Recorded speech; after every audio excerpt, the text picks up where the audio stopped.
नमस्कार, स्वागत है साहित्यिक झरोखा चैनल पर। आज हम करेंगे अज्ञे की प्रयोगधर्मिता। ये एक महत्वपूर्ण प्रश्न है। वैसे अगर आपने मेरे बीए का सिलेबस देखा हो तो उसमें भी मैं अज्ञे का ये प्रश्न करवा चुकी हूँ, लेकिन बस बात यह कि उसमें अज्ञे का साहित्यिक परिचय है और यहाँ अज्ञे की प्रयोगधर्मिता। फ़र्क कुछ भी नहीं, बातें वहीं यहाँ बतानी है। तो आइए देखते हैं। देखिए, अगर बात करें तो अज्ञे प्रयोगवादी काव्यधारा के प्रवर्तक माने जाते हैं। यहाँ आपको पता होना चाहिए कि अज्ञे का जन्म 7 मार्च को हुआ था और 1911 में कहाँ हुआ था?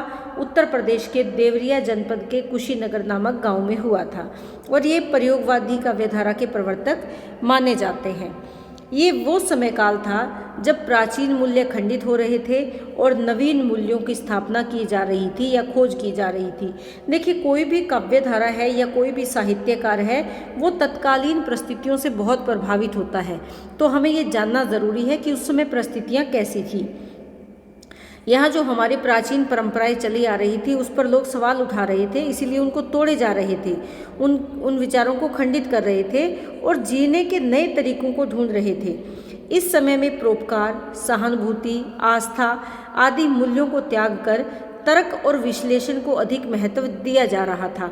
अगर हम कहें कि ये मान लिया जाए कि ईश्वर को पूजना चाहिए, हमें मूर्ति पूजा करनी चाहिए, या ईश्वर सत्य है या असत्य, तो यहाँ पर केवल आस्था के बल पर हम यहाँ ईश्वर को नहीं पूज रहे, वहाँ हम तर्क ढूंढने लगते हैं, उसका विश्लेषण करने लगते हैं। हमें प्रार्थना क्यों करनी चाहिए, क्या ईश्वर वास्तव में है या नहीं, आत्मा क्या है, समाज में अगर सहानुभूति का भाव है तो वो ज़रूरी है या ज़रूरी नहीं, उसके लिए हमारे क्या विचार होने चाहिए। यानी यहाँ पर विज्ञान प्रभावित है। किसी भी चीज़ को कुरेद कर ढूंढा जा रहा है, उस पर तर्क दिए जा रहे हैं। प्राचीन जो हमारे विचार चले आ रहे हैं, ऐसा नहीं है कि हमारे घर में हमारे पूर्वजों के द्वारा किसी मंदिर में दीपक जलाया जा रहा था तो हम भी उस दीपक को उसी तरह जलाते चले जा रहे हैं, बल्कि उस दीपक के जलाने के पीछे के कारणों को ढूंढने की कोशिश करते हैं। कब से जलाया जा रहा है, क्यों जलाया जा रहा है, क्या जलाते रहना चाहिए, नहीं रहना चाहिए। यानी वहाँ पर तर्क प्रभावपूर्ण तरीके से सामने आ रहे थे। यहाँ पर पाश्चात्य विचारक फ्रायड और लॉरेंस के विचारों से प्रभावित होकर मनोविज्ञान, अति यथार्थवाद तथा अस्तित्ववाद की विचारधारा ने मानव को प्रभावित किया था। अब देखिए, हम पाश्चात्य विचारधारा से कैसे प्रभावित हो रहे हैं। ये वो समय काल है जब हमारे देश में संचार के साधन बढ़ गए थे, पत्र पत्रिकाओं का बहुत ज़्यादा संपादन या उनका पब्लिकेशन होने लगा था, हमारे पास टेलीफोन, डाक जैसी व्यवस्था आ गई थी। ऐसे में हम दूसरे देशों से संपर्क स्थापित कर रहे थे और उनके साहित्य को भी पढ़ रहे थे। और उस साहित्य का प्रभाव क्या था कि हमने मनोविज्ञान का अध्ययन शुरू किया, अति यथार्थवाद के बारे में हमने विचार किया और हमारा अस्तित्व क्या है, ये विचारधाराएं भी हमने पाश्चात्य विचारकों से लेकर उन्होंने हमें प्रभावित किया। यानी हम भी इन पर बातें करने लगे, विचार करने लगे। 1943 ईस्वी में प्रकाशित हुआ था प्रथम तार सप्तक। यहाँ प्रयोगवाद का जन्म हुआ और इसके संपादक कौन थे? अज्ञे थे। देखिए, प्रथम तार सप्तक 1943 में प्रकाशित हुआ। उसके बाद दूसरा जो तार सप्तक आया वो 1952 में आया। दूसरा सप्तक आया वो कब आया? 1952 में। तीसरा तार सप्तक जो आया वो 1959 में आया और चौथा तार सप्तक की अगर बात करें या चौथे सप्तक की अगर बात करें तो कब आया? 1979 यानी 1979 ईस्वी में। ये बहुत महत्वपूर्ण है। देखिए, सप्तक का मतलब 7 कवि, 7 कवि इसमें है। 7 कवि 1943 में जो आया इसमें है। इसी तरह से जो भी प्रकाशित हुए उन सभी में 7-7 कवियों को स्थान दिया अज्ञे ने। तो ये इनकी महत्वपूर्ण अगर देखें तो पहल थी जो तार सप्तक का प्रकाशन अज्ञे ने शुरू करवाया। नंद दुलारे वाजपेयी ने सर्वप्रथम इन कविताओं को प्रयोगवादी कविता कहकर संबोधित किया है। तो ये सब वो कारण थे जिनके कारण प्रयोगवाद आया या समाज में इन बातों को महत्व दिया जाने लगा। अब अगर देखें कि अज्ञे की कविता में ऐसा क्या है कि हम उसे प्रयोगवादी कह सकते हैं या प्रयोगधर्मी कवि के रूप में जान सकते हैं, तो उनके काव्य की विशेषताओं की अगर बात करें तो सबसे पहला पॉइंट हम यहाँ पर बना सकते हैं व्यक्तित्व का उद्घाटन। देखिए, ये वो समय काल था जब सामाजिक रूढ़िवादी परंपराएं टूट रही थी। तो यहाँ का जो व्यक्ति है वो अपने व्यक्तित्व का उद्घाटन करना चाहता है। ये जो कवि हैं या ये जो इस समय के लेखक हैं वो अपनी सामाजिक उपयोगिता को प्रभावित करने में और जो दोष से प्रद या दोषी जो सामाजिक व्यवस्था है उससे अलग होने का प्रयास यहाँ पर करता है। ये जो व्यक्ति विशेष है या इस काल का जो कवि है वो अपनी व्यक्तिकता का उद्घाटन अपने काव्य के माध्यम से करता है और प्रयोगवाद में भी इसका मिला जुला रूप देखा जा सकता है। अज्ञे के काव्य में अगर हम देखें तो निजी व्यक्तित्व की भावना और अनुभूति को अभिव्यक्त किया गया है। यहाँ पर जो व्यक्तित्व की बात आती है तो वहाँ पर कवि या जो व्यक्ति विशेष है वो क्या है, अहमनिष्ठ हो जाता है, यानी अहंकार से ग्रस्त हो जाता है। तो कवि के काव्य में अगर देखें या अज्ञे के काव्य में हम देखें तो ये अहम निष्ठता देखी जा सकती है। जैसे इनकी हरी घास पर क्षण भर कविता ले सकते हैं या फिर कितनी शांति ले सकते हैं, छंद है ये फूल है ये कविता ले सकते हैं, नदी के द्वीप कविता लिख सकते हैं कि किंतु हम हैं द्वीप हमारा हम धारा नहीं है, कि हम द्वीप हैं हमारा अपना एक अलग अस्तित्व है, हम धारा के साथ बहने वाले नहीं हैं। तो यहाँ पर वो उनकी जो व्यक्तिकता है उसका उद्घाटन किया है कि हमारा भी एक अलग अस्तित्व है। देखिए यहाँ पर एक बात और मैं आपको बताना चाहूँगी, आपकी किताब में बहुत सारी परिभाषाएं दे रखी है, तो जब आप इसके बारे में भूमिका बना देंगे तो आप एक यहाँ पर परिभाषा ज़रूर डालें कि प्रयोगवाद क्या है, परिभाषा ज़रूर यहाँ पर डालें। जैसे इसमें विद्वान की परिभाषा है कि अज्ञे प्रयोगों में विश्वास रखते हैं, उनके काव्य का मूल उद्देश्य क्या है, आत्मोन्वेषण। आत्मोन्वेषण का मतलब होता है आत्मा में खोज करना, स्वयं में खोज करना। उनके लिए प्रतीक और प्रयोग सत्यान्वेषण के साधन है, यानी जो उन्होंने नए प्रतीक लिए हैं, नए प्रयोग किए हैं अपने काव्य में, उसमें सच्चाई को ढूंढने का प्रयास मिलता है। वे मात्र शिल्प नहीं, उनकी काव्य रचना संबंधी सभी बातों पर विचार किया है, लेकिन उनकी महानता इसी बात में है कि वे स्वयं को प्रयोगवाद का प्रवर्तक नहीं मानते। तो यहाँ पर जो भी आपको ठीक लगे वहाँ एक परिभाषा आप ज़रूर दें, क्योंकि अच्छा प्रश्न तैयार करना है तो परिभाषाओं का सहारा लेना पड़ेगा। दूसरा क्या है, प्रेम और वासना। अगर यहाँ पर प्रेम और वासना की बात करें तो यहाँ पर कवि अज्ञे ने इसे नया अर्थ प्रदान करने का प्रयास किया है। ये मानते हैं कि प्रेम क्या है, जहाँ पर अधिकारों की मांग ना हो, जहाँ एक दूसरे से किसी प्रकार की अभिलाषा ना करी जाए, यानी एक दूसरे से किसी प्रकार की उम्मीद ना करी जाए कि प्रेम तो सिर्फ प्रेम है। यहाँ ये नहीं है कि अगर मैं तुमसे प्रेम करता हूँ तो तुम भी मुझसे उतना ही प्रेम करो, वो प्रेम का भाव नहीं है। यहाँ पर अगर देखें तो अज्ञे लॉरेंस के विचारों से प्रभावित नजर आते हैं। लॉरेंस कौन है, पाश्चात्य विचारक है, हमने उर्वशी में भी इनके बारे में जिक्र किया था। तो यहाँ पर ये लॉरेंस से प्रभावित नजर आते हैं और इन पर अगर देखें तो रीतिकालीन काव्य का प्रभाव भी देखा जा सकता है। देखिए इस शब्द से आप समझ गए होंगे कि रीतिकाल का प्रभाव कैसा है, कि प्रेम कौन सा, शारीरिक या दैहिक प्रेम को ये महत्व देते हैं। तो इस बात को आपको यहाँ ध्यान में रखना है। इनके काव्य में अगर देखें तो आदिम नर नारी का प्रेम भी व्यक्त हुआ है। वे प्रेम को शरीर की भूख मानते हैं, यानी कवि ने आत्मिक प्रेम के बजाय शारीरिक प्रेम को ज़्यादा महत्व दिया है। इसके साथ साथ इन्होंने अपने प्रेम भाव को अभिव्यक्त करने के लिए प्रकृति का सहारा लिया है, प्रकृति का, और प्रकृति के माध्यम से ही इन्होंने प्रेम की व्याकुलता का वर्णन किया है। लेकिन विद्वान इस बात से सहमत नहीं है, वे इसे अनुचित मानते हैं, परंतु अज्ञे इस बात का विरोध करते हैं। अज्ञे ने माना है कि हमारा जो मानव देह है प्रेम में उसी का महत्व है, लेकिन हमारे भारतीय परंपरा में अगर देखें तो आत्मा की अपेक्षा शरीर को निम्न माना गया है, हीन माना गया है। लेकिन अज्ञे इस विचार से सहमत नहीं है। वो क्या कहते हैं कि शरीर एक पिंजरे के रूप में है और जो मन है, मन रूपी पक्षी उसमें रहता है। मन की विकसित जो शक्ति है वो क्या है, आत्मा है। तो यहाँ पर देह को या दैहिक प्रेम को महत्व दिया है। प्रेम और वासना ये दोनों एक दूसरे से संबंध है, और यहाँ पर प्रेम की प्राप्ति का मुख्य साधन या प्रेम की प्राप्ति का उत्कृष्ट क्या है, वासना है। यानी जो शारीरिक प्रेम है उसी को महत्व दिया है, जिसमें वासना का भाव समाहित रहता है। यह आत्मिक प्रेम नहीं है, ये बात आप ध्यान में रखेंगे। क्षणवाद की अभिव्यक्ति देखिए, क्षणवाद, क्षण का मतलब क्या है, एक पल। पल कौन सा, वर्तमान का, जिसमें हम जी रहे हैं। इन्होंने इस वर्तमान के पल को अभिव्यक्त किया है और इसी को महत्व दिया है। अज्ञे के रास्ते पर चलते हुए लगभग सभी जो प्रयोगवादी कवि हैं उन्होंने क्षण को विशेष महत्व दिया, और इसी कारण इनकी दृष्टि कैसी रही, भोगवादी। यानी जिस समय जिस क्षण में हम जी रहे हैं उस समय हमें अपने जीवन की सुख सुविधाओं का भोग पूर्ण आनंद के साथ करना चाहिए। और ये आनंद कैसे मिल सकता है, जब हम आत्म संयम, भय, अंधविश्वास या लौकिक कामनाओं के बंधन से मुक्त हो जाते हैं तब हमें आनंद प्राप्त होता है। यहाँ पर अज्ञे के काव्य में ये खास तौर पर इस विचार पर इस बात को विशेष महत्व दिया गया है। वो मानते हैं कि वही क्षण हमारे भाग्य का निर्माता है और वे क्षण गरिमामयी है जिसमें जीवन को गति मिलती है। कवि का विचार ये भी है कि अस्तित्व का एक सजीव क्षण सत्य के साक्षात्कार का अद्वितीय क्षण होता है। उस समय मनुष्य संसारहीन होकर सब कुछ भूल जाता है और वो क्षण कैसे होता है? अमृत के समान होता है। यानी जिसमें हमें सत्य का साक्षात्कार होता है या जिस क्षण हम अपने जीवन का मूल आनंद प्राप्त कर पाते हैं वो क्षण कैसा है? अमृत के समान है।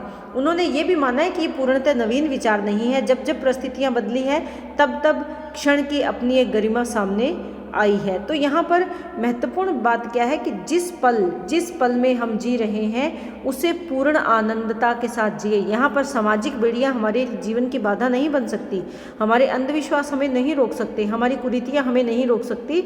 हम ना तो पीछे जो बीत चुका है उसके बारे में सोचें, ना ही आने वाले समय के बारे में। हम जहाँ जिस पल में जी रहे हैं उस क्षण को अभिव्यक्त करें, उस क्षण में आनंद प्रदान करें या आनंद प्राप्त करें, वही जीवन की सत्यता है। उसके बाद है लघु मानवतावाद का प्रतिपादन। देखिए लघु का मतलब क्या? छोटा। छोटे से तात्पर्य क्या है? जो सर्वहारा वर्ग है, जो आज तक जिस मानव का अस्तित्व स्वीकार नहीं किया जा रहा, आज तक जिस मानव को शोषित किया जा रहा है, जिसका शोषण किया जा रहा है, उसके जीवन की कठिनाइयों को अपने काव्य के माध्यम से अभिव्यक्त करना। देखिए लघु मानव को अगर देखें तो वो स्वयं को लघु जानकर कभी निराशा का या अपमान का भाव अनुभव नहीं करता, क्योंकि उसे पता है वो वाकई में लघु है, वाकई में उसका शोषण हो रहा है या वो समाज का वो वर्ग है जो उपेक्षित है। यही कारण है कि जो प्रयोगवादी कवि हैं उन्होंने इस आम आदमी की इच्छा और अभिलाषा और दुखों का वर्णन अपने काव्य के माध्यम से किया है। उसके बाद का जो पॉइंट है आस्था व अनास्था की अभिव्यक्ति। देखिए आस्था क्या है? ईश्वर में विश्वास। अनास्था क्या है? ईश्वर में विश्वास नहीं होना। अनास्था कब आती है? जब हम बुद्धि का प्रयोग करने लगते हैं। बुद्धि यानी जब बौद्धिकता की विचारधारा आ जाती है, जब हम ये सोचने लगें कि ईश्वर कहाँ है, कैसा है, क्या कर सकता है, अगर मैं जीवन में दुखी हूँ तो वो दुख अगर ईश्वर होता तो मुझे मिलता ही क्यों। ये जो इस तरह के विचार जब बुद्धि में हावी होने लगते हैं तो हमारी आस्था डगमगाने लगती है। यहाँ पर भी अगर हम देखें तो बौद्धिकता के तत्वों के कारण जो प्रेम का भाव है वो समाप्त होने लगता है। इसीलिए प्रयोगवादी कवियों ने अनास्था की भावना को अभिव्यक्त किया है। इन कवियों के मन में अगर देखें तो निराशा, कुंठा, वेदना, पराजय की भावना ज़्यादा मिलती है। इसीलिए इनके काव्य में भी अनास्था और शंका के भाव देखे जा सकते हैं। लेकिन ऐसा नहीं है कि प्रत्येक स्थान पर अनास्था है। कहीं कहीं कुछ ऐसे भी विचार सामने आते हैं अज्ञे जी के जहाँ पर उनको आस्था और विश्वास भी दिखाई देता है। तो यहाँ पर दोनों भावों का अगर देखें तो समन्वय कहा जा सकता है, लेकिन मूल भाव क्या है? अनास्था का जो भाव है उसकी अभिव्यक्ति इन्होंने ज़्यादा की है। इनका अगर अनास्थावादी दृष्टिकोण अगर देखें तो वो जो इनकी रचना जैसे इत्यलम है या फिर अनगिनत है, ये ऐसी कुछ कविताएं हैं जिनमें इन्होंने अनास्था के भाव का सृजन किया है। इसके साथ साथ आस्था का भाव भी इसमें देखा जा सकता है। तो इनके काव्य में अगर देखें तो मिले जुले भाव हैं, कहीं पर आस्था के भाव हैं तो अनास्था के भाव की अभिव्यक्ति भी इन्होंने की है। अब बात करते हैं मानवतावाद की। देखिए मानवतावाद एक ऐसी विचारधारा है जो कवि के हृदय से अछूती नहीं रह सकती। कुछ विद्वान ये मानते हैं कि जो प्रयोगवादी कवि हैं वो व्यक्तिनिष्ठ है, मानवतावाद के वो विरोधी हैं या मानवतावाद को उन्होंने अनदेखा कर दिया है, परंतु ऐसा नहीं है। इनका जो केंद्रीय प्रतिपाद्य या उद्देश्य इनके काव्य का है वो क्या है? मानव है। ये मानव विराट जगत में, इस विशाल संसार में कहाँ कहाँ किस किस प्रकार जी रहा है, उस सभी का चित्रण इनके काव्य में मिलता है। आगे की अगर देखें इंद्रधनुष रोंदे हुए से या अन्य इनकी कई रचनाएं हैं जिसमें समसामयिक मानव के वास्तविक जीवन को इन्होंने चित्रित किया है। मानव किस प्रकार रोजी रोटी के लिए संघर्ष करता है, अपने जीवन में आने वाली कठिनाइयों का सामना वो कैसे करता है, या मानव की जो व्यक्तिगत जीवन की पीड़ा है, दुख है, व्यथा है, समाज में उसका जो सरोकार है या समाज में जो उसका स्थान है, उन सभी भावों को अगर हम देखें तो आगे के काव्य में विशेष तौर पर इस बात को स्थान दिया गया है। तो हम यहाँ पर ये नहीं कह सकते कि ये कवि मानवतावाद की उपेक्षा करते हैं या मानवतावाद को इन्होंने स्थान नहीं दिया। तो मूल रूप से अगर इनके विचारों को देखें तो वहाँ मानवतावादी विचारधारा देखी जा सकती है, क्योंकि जो व्यक्ति है वो भी तो मानव ही है, वो भी तो समाज का ही एक अंग है। तो इनके विचारों में, इनके काव्य में मानवतावादी विचारधारा देखी जा सकती है। उसके बाद है सामाजिक यथार्थ का चित्रण। देखिए, जो इस समय के कवि हुए हैं उनके काव्य की एक खासियत क्या है कि समाज में जैसा देखा उसका वैसा ही चित्रण इन्होंने किया, वैसी ही अभिव्यक्ति उन्होंने कर दी। समाज किस प्रकार रूढ़िग्रस्त है, किस प्रकार समाज में कुरीतियाँ फैली हुई है, किस प्रकार परंपराओं के प्रभाव में समाज दबा हुआ है, ये समाज की जो बुराइयां हैं या अच्छाइयां हैं, इन सभी को इनके काव्य में स्थान मिला है। क्योंकि जैसे इनकी जो मूल अभिव्यक्ति है वो क्या है, व्यक्तिकता। अब व्यक्ति से ही तो समाज का निर्माण होता है। यहाँ पर थोड़ा टाइपिंग मिस्टेक का ध्यान दें। व्यक्ति क्या करता है, समाज का निर्माण करता है, और समाज किसकी पहचान बनता है, व्यक्ति के। तो यहाँ पर दोनों एक दूसरे के पहलू हैं, एक ही सिक्के के दो पहलू हम यहाँ कह सकते हैं। तो दोनों में यहाँ अगर देखें तो कोई विशेष अंतर नहीं है। इन कवियों ने मार्क्सवादी विचारधारा से प्रभावित होकर समाज में भी उन बदलाव को लाने का प्रयास किया है। समाज के जो अभावग्रस्त और शोषित लोग हैं उनके प्रति इन्होंने सहानुभूति भी अभिव्यक्त करी है। किसके कारण, मार्क्सवादी विचारधारा से प्रभावित होने के कारण। तो इस तरह हम कह सकते हैं कि जो समाज की वास्तविक सच्चाई है उस सच्चाई को इन्होंने अपने काव्य में स्थान दिया है। उसके बाद है भदेश का चित्रण। भदेश का मतलब होता है भद्दा। भद्दे का मतलब कुछ ऐसा जो देखकर घिन पैदा हो।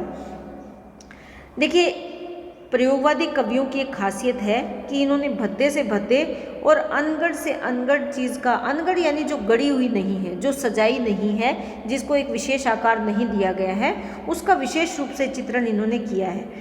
इन्होंने अपनी कविता में लघु और गुरु में, लघु का मतलब छोटा और गुरु का मतलब बड़ा, दोनों में कोई अंतर नहीं किया। लघु को भी महत्व दिया है और गुरु को भी महत्व दिया है। जैसे इन्होंने अपने काव्य में अगर देखें, मेंढक को महत्व दिया है, चांदनी रात को महत्व दिया है, एक गधे को भी महत्व दिया है, इसके साथ साथ खाली चाय की प्याली, इस तरह की बातें भी इन्होंने अपनी कविता में करी है। तो भदेश यानी भद्दे सी भद्दे चीज़ का चित्रण भी इन्होंने अपने काव्य में किया है। यानी समाज की वास्तविकता या जो सच्चाई है उसको सामने लाने में इन्होंने कोई कसर नहीं छोड़ी। यहाँ ये नहीं है कि इन्होंने कविता लिखी तो उसको सुंदर तरीके से सजा संवार के लिखा, ऐसा नहीं। जो जैसा देखा उसका वैसा ही चित्रण क्या कहलाता है, भदेश का चित्रण। उसके बाद है अभिव्यंजना शिल्प। देखिए, अभिव्यंजना शिल्प में देखें तो हिंदी भाषा है, आप सबसे पहले ये ध्यान में रखें। हिंदी भाषा में भी अगर देखें तत्सम, तद्भव, देशज, विदेशज शब्दों का जहाँ जैसी ज़रूरत पड़ी वैसा प्रयोग इन्होंने किया है। पुराने शब्दों को नए अर्थ में अपने काव्य में शामिल किया है। कहीं कहीं इन्होंने अपनी सहूलियत के अनुसार नए शब्दों का निर्माण करने से भी परहेज नहीं किया। तो नए शब्दों का भी इन्होंने खुलकर प्रयोग किया है, खुलकर उसका निर्माण किया है। इसके साथ साथ अगर देखें तो इनकी खासियत क्या है जिनके कारण इनको प्रयोगवादी कहा जाता है, जो नवीन उपमान है, नवीन उपमान, नए उपमान इन्होंने खोज लिए हैं। आगे जैसे हरी घास, अपनी प्रेमिका के लिए जैसे हरी घास का प्रयोग करते हैं, या कल की बाजरे के साथ अपनी प्रेमिका की तुलना करते हैं। तो इस तरह की जो इनकी विचार हैं वहाँ पर हमें नए उपमान, कल की बाजरे को उपमान के रूप में लिया गया है। यहाँ पर अगर देखें तो हरी घास को उपमान के रूप में लिया गया है। तो ये नए प्रयोग इसमें देखे जा सकते हैं। इसके साथ साथ जो प्राचीन प्रतीक थे उनकी जगह नवीन प्रतीकों का भी सहारा इन्होंने अपने काव्य में लिया है। यहाँ पर ये पुराने प्रतीक या जो जुड़े हुए हमारे भारतीय सभ्यता से जुड़े हुए प्रतीक थे उनका सहारा ना लेकर अपनी सहूलियत के अनुसार नए प्रतीक भी इन्होंने लिए हैं। बिंब विधान की दृष्टि से भी देखें तो इनका काव्य काफ़ी आकर्षक है। यहाँ बिंबों में दृश्य बिंब है, मानस बिंब है, यौन बिंब है, गंध बिंब है, ध्वनि बिंब है। इन सभी का जितना ज़्यादा हो सकता है इन्होंने सरलता और सहजता से प्रयोग किया है। तो इस प्रकार अगर हम इन बिंदुओं के माध्यम से देखें तो अज्ञे के काव्य में जो विशेषताएं हैं, ये आधुनिक काल के कवियों की जो आपने विशेषताएं करी हैं वो सभी विशेषताएं इसमें शामिल है। अंत में आप निष्कर्ष देंगे कि निष्कर्ष रूप से कहा जा सकता है कि अज्ञे एक प्रयोगधर्मी कवि हैं और उन्होंने अपने काव्य में कथा वस्तु की दृष्टि से या विषय विचारक की दृष्टि से नए प्रयोग तो किए ही हैं, साथ ही साथ उन्होंने समाज की उन रूढ़िवादी परंपराओं पर भी करारा प्रहार किया है और मानव को उन परंपराओं को तोड़ने के लिए, उन बंधन और बाधाओं से बाहर निकलने के लिए प्रेरित किया है। इसके साथ साथ उनके भाव पक्ष के साथ साथ कला पक्ष में भी उन्हें नवीन प्रयोग करते हुए देखा जा सकता है, चाहे वो भाषा में नए शब्दों का चयन हो, नए प्रतीकों का चयन हो, नए बिंबों का चयन हो, नए उपमानों का चयन हो। सभी दृष्टि से अगर हम विचार करें तो इनके कला पक्ष में भी नए प्रयोग आगे के देखे जा सकते हैं। इसीलिए इन्हें प्रयोगधर्मी कवि कहने से कोई परहेज नहीं है, या इन्हें प्रयोगधर्मी कवि कहा जा सकता है। तो इस तरह से आप अपना प्रश्न पूर्ण करेंगे। उम्मीद करती हूँ प्रश्न आपको बहुत अच्छे से समझ में आया होगा। कमेंट करके ज़रूर बताएं। बहुत बहुत धन्यवाद।